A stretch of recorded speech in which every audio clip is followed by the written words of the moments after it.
ಈ ಕರ್ನಾಟಕ ಸರ್ಕಾರವನ್ನು ನೋಡಿದರೆ ಒಂದು ನಂಬರ್ 1 ಸಿದ್ದರಾಮಯ್ಯನವರು, ನಂಬರ್ 2 ಡಿ ಕೆ ಶಿವಕುಮಾರ್, ಒಬ್ಬರು ಮುಖ್ಯಮಂತ್ರಿ, ಇನ್ನೊಬ್ಬರು ಉಪಮುಖ್ಯಮಂತ್ರಿ.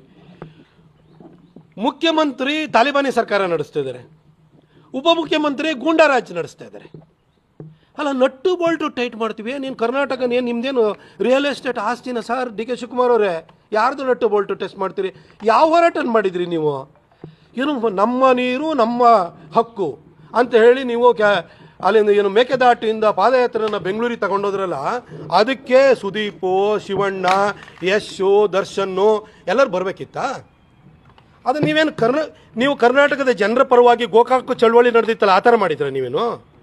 ನೀವು ಮಾಡಿದ್ದು ಮೇಕೆದಾಟಿಂದ ಬೆಂಗಳೂರುವರೆಗೂ ರಾಹುಲ್ ಗಾಂಧಿ, ಸೋನಿಯಾ ಗಾಂಧಿ, ಸಿದ್ದರಾಮಣ್ಣ, ಡಿ ಕೆ ಶಿವಕುಮಾರಣ್ಣ ನಿಮ್ಮ ಕಟೌಟ್ ಹಾಕ್ಕೊಂಡು ಅದಕ್ಕೆ ಸುದೀಪ್ ಬಂದ್ಬಿಟ್ಟು ಪ್ಲಕಾರ್ಡ್ ಇಟ್ಕೊಂಡು ನಿಂತ್ಕೊಳ್ಳೋಕ್ಕಾಗುತ್ತಾ? ಅದಕ್ಕೆ ಶಿವಣ್ಣ ಬರೋಕ್ಕಾಗುತ್ತಾ? ಯಶ್ ಬರೋಕ್ಕಾಗುತ್ತಾ? ದರ್ಶನ್ ಬರೋಕ್ಕಾಗುತ್ತಾ? ಅಥವಾ ಇನ್ಯಾವುದೇ ನಟರು ಬರೋಕ್ಕಾಗುತ್ತಾ?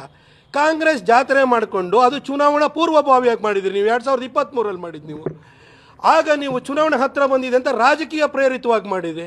ನಿಮ್ಮ ಲೀಡರ್ಗಳ ಕಟೌಟ್ ಹಾಕ್ಕೊಂಡು ಬೇರೆಯವ್ರು ಬಂದು ನಿಂತ್ಕೊಳ್ಳೋಕ್ಕೆ ನಿಮ್ಮ ಪಾರ್ಟಿ ಕಾರ್ಡ್ ಹೋಲ್ಡರ್ಗಳವರು ಗೋಕಾಕ್ ಚಳವಳಿ ಥರದ್ದು ಮಾಡಿದ್ದಿದ್ರೆ ಬರೋರು. ಆಮೇಲೆ ನಾನು ನಿಮ್ಮನ್ನು ಡಿ ಕೆ ಶಿವಕುಮಾರ್ ಅವ್ರನ್ನ ಕೇಳಲಿಕ್ಕೆ ಬಯಸ್ತೀನಿ, ಸರ್ ನೀವು ಹಿಂದೆ ಎಸ್ ಎಂ ಕೃಷ್ಣ ಅವರ ಸರ್ಕಾರದಲ್ಲೂ ಕೂಡ ಮಂತ್ರಿ ಆಗಿದ್ರಲ್ಲ ಸರ್ ನೀವು? ಈ ಮೇಕೆದಾಟ ನನಗೆ